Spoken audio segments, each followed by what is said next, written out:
Last Sunday, we looked at the church at Ephesus, and they were great. They were good people, and they were complimented by Jesus through John for all that they were doing, had done, and continued to do, except that they had lost their first love.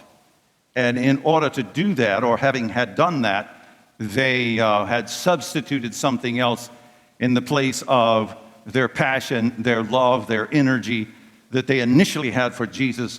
They substituted that for something else. This week we have two churches that we're going to take, and it is the church at Pergamum and the church at Thyatira.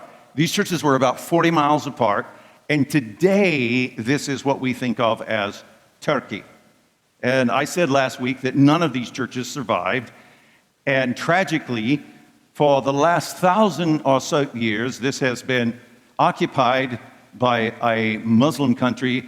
And in fact, at one time, it was the headquarters, sort of the capital city of the Ottoman Empire. It's where the great warrior Saladin came from, the Muslim warrior came from. And so the Muslims, for the last 1,000 years, have controlled this part of what was really the cradle of Christianity. And we're going to look at a couple of these churches. And presently, as we look at the atmosphere there in a Muslim country, I wouldn't say that they're hostile, but they are not overexcited about the fact that Christians come there. In fact, we know that President Erdogan released a pastor 2 weeks ago, a Christian pastor, at the request of Donald Trump, and you saw him and him introduce him. But it is not a country today that is excited about Christians, even though it is the cradle of what we think of as Christianity, particularly when we think of Gentiles. And these are two churches that we're going to look at today. First of all, it would be impossible to understand them if you did not have an understanding of Greek history and Greek culture and the fact that they were immersed in everything and all things that were Greek. We'll come back to that in just a moment. And I want to tell you a couple of stories. One of the stories that I want to tell you about is the fact that some of you know, most of you know, I used to teach in the regional jail, and there was no budget for a teacher, so I was a volunteer.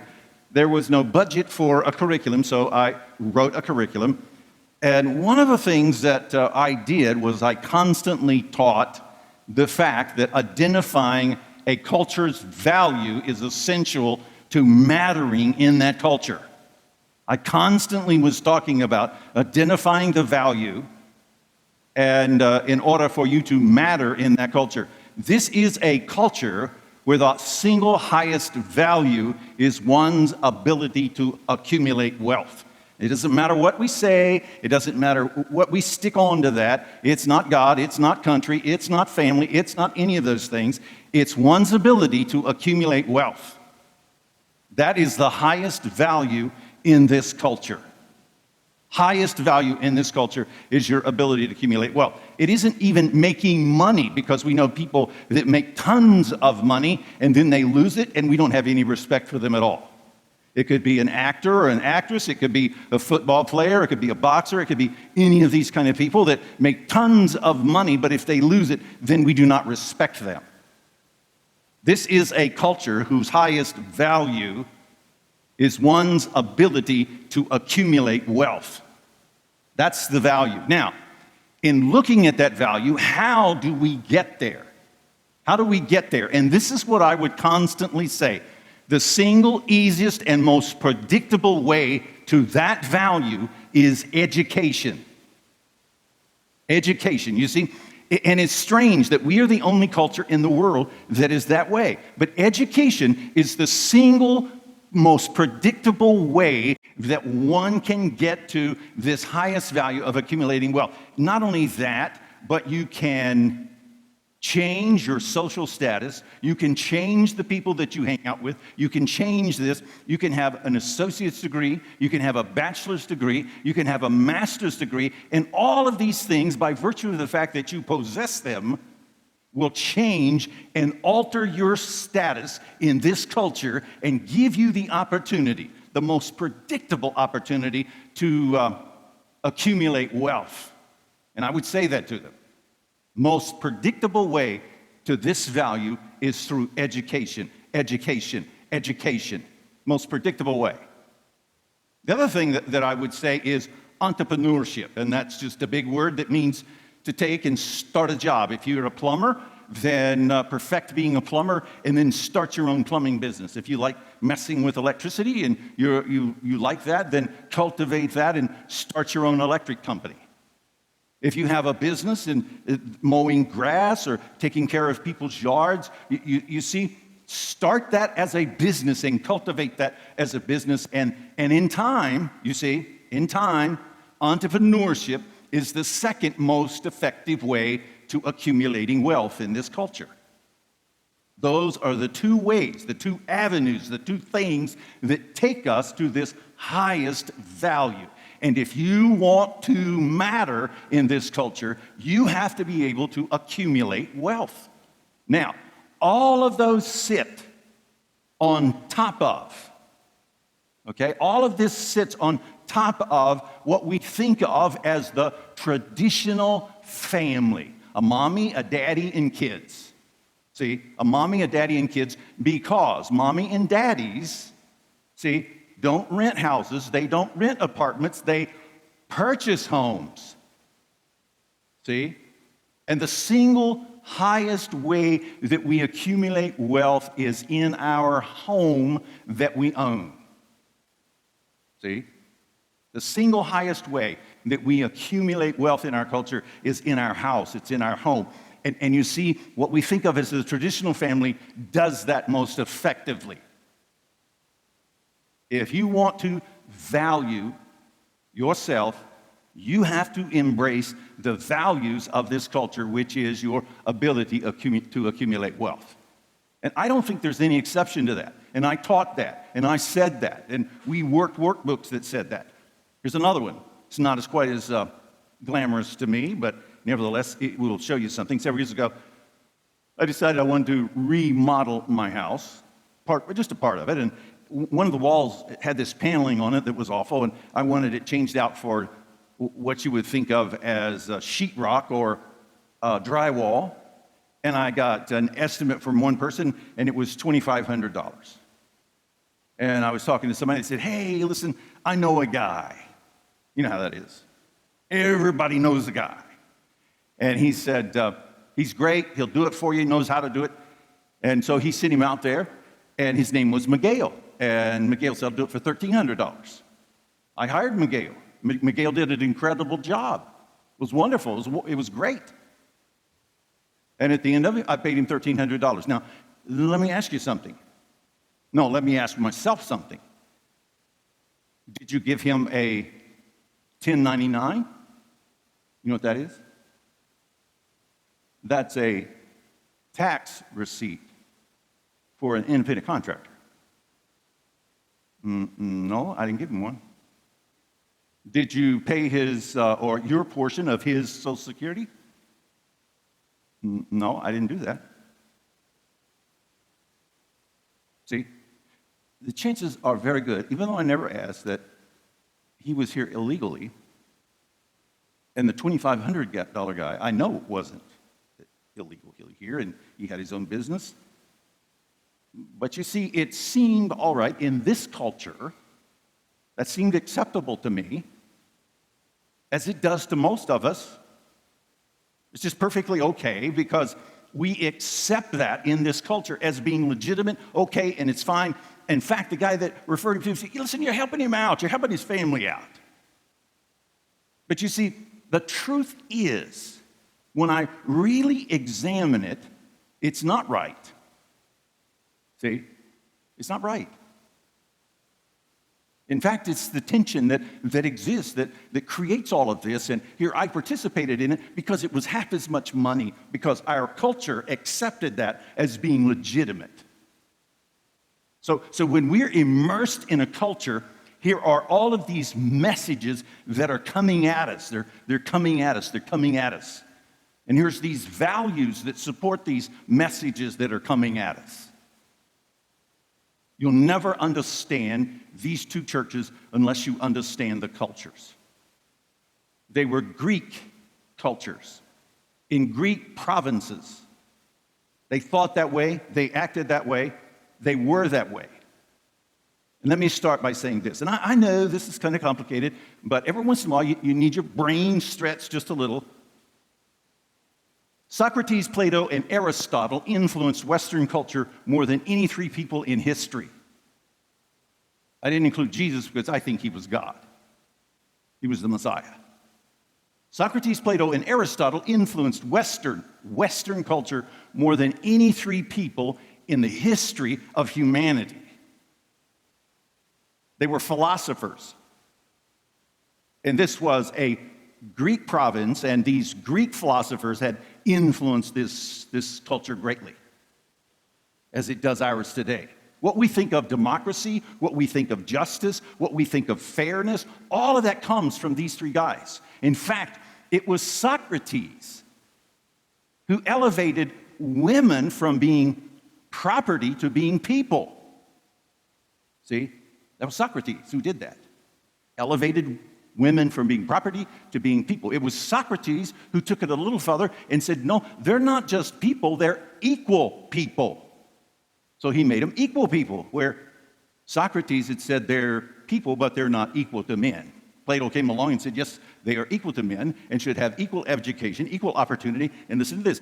Aristotle, who was a student of Plato, came along and said, no. He said this.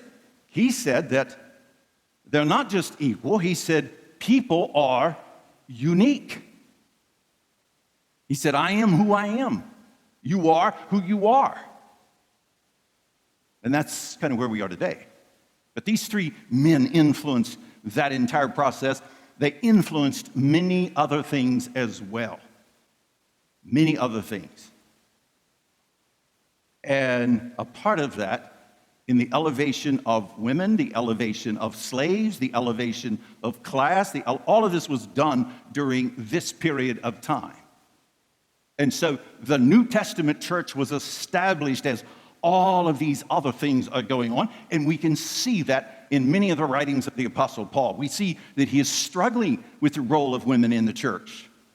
Because you see, all of a sudden, the culture is saying this to them. And Christianity was very open and very tolerant to this, and how people can think otherwise means they're ignorant of the reality of this culture. Socrates also believed that pleasure and the pursuit of pleasure was one of the primary meanings of our life. It is Socrates who said, speaking about intimacy and intimate encounters, passion, love, and this connection that human beings make in this is not just something. He said it is an emotional, philosophical, and intellectual connection we make in the process of intimacy. And so the Greeks had elevated this experience of intimacy, meaning sexuality, to a form of worship. That seems odd to us in this culture, very odd, but they had. And Jesus is going to address that in these two churches because of how it had been elevated. Not only had it been elevated to this level, and it was a part of worship, there was a woman who was preaching and teaching this doctrine, and she's called a prophetess. I mean, that's even more bizarre to us. We don't even have a category for that. And yet that's what was taking place here. First of all, I want you to know that in spite of their sins, they were followers of Christ. They were followers of Christ. And Jesus says this. He said, I love your service. I love your compassion. I love the way that you do people. And all of that's good. He said, I love your faith that you have in me. But he said, there is this one thing, by the way. This cannot continue. It can't continue. And it was in both of these churches. And I would dare say, as we look further into Scripture, in all of the Greek churches, it probably existed in some form, except, remember the church last week at Ephesus. He said, listen, I celebrate the fact you don't do this. That's good. He said, I hate the doctrine of the Nicolaitans. And that's what this is called. And he says to this church, you continue to practice it, and there's this woman there that continues to preach it and teach it. Now, first of all, we don't have a good place for this woman teaching this. Believe it or not, the idea of men being the intimacy aggressors really did not come about until about the 3rd or 4th century. All throughout the New Testament, it's always women with 2 exceptions. Probably didn't know that, did you?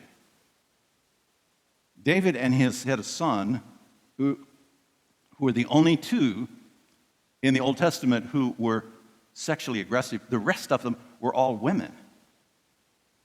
So how did that change? When did it change? Well, obviously, it's here. So it must have changed after that. But Paul says this woman is Jezebel, and her teachings are going to destroy you as a church. Now, I want you to get a hold of this truth as well. First of all, there is no category or ranking of sin. There's no category or ranking of sin. For instance, I mean, I can be prideful, and that's wrong and that's sinful. But that doesn't mean the consequences of sin is equal. See? I mean, listen, this Tuesday, because they won't be open until Tuesday, I could stop by a bank and rob it, and on my way to spend that money, say, oh, Jesus, forgive me this, and he will, but that doesn't mean I don't go to jail. See? So the consequences of sin are different, even though they're not ranked by God. He forgives them all. And what Jesus is saying, the consequences of this is going to destroy you as a church. It's going to destroy you as a church. You cannot practice this and survive. You can't.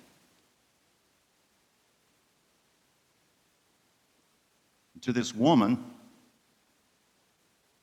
and someday we will look at this part of history. It wasn't until the 3rd century. In fact, it was St. Augustine who began to unequalize women, because St. Augustine and Thomas Aquinas both felt disgusted at the overwhelming power and influence that women had over their lives relative to this issue. They did. They resented it. And you see, all throughout the Old Testament, it was the great equalizer. Why?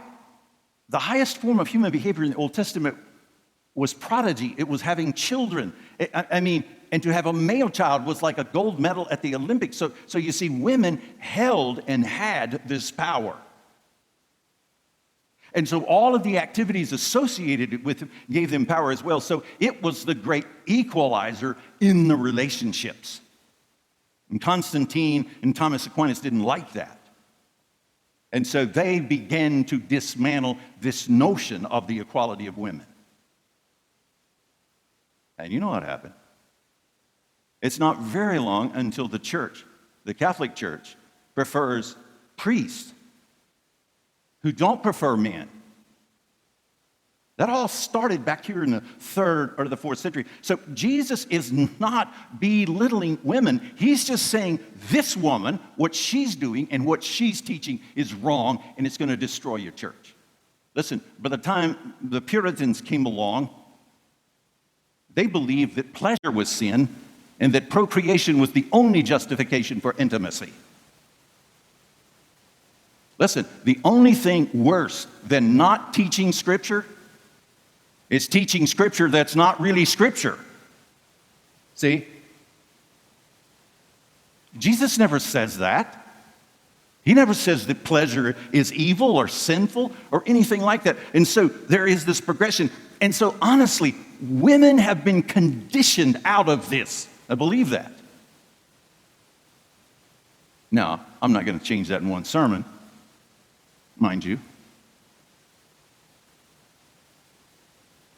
But it's sad. And we see in our own history, the Pilgrims ultimately believed that for a woman to enjoy pleasure made her a witch. It's tragic. And the truth of the matter is, when we choose a plan apart from what God intended, the most bizarre happens. Really, it does. Jesus is teaching against this woman because she's encouraging them in this Greek doctrine and Greek philosophy that sexuality should be a part of worship. And he said, listen, it's wrong. Your church will not survive this. Your good people don't do this.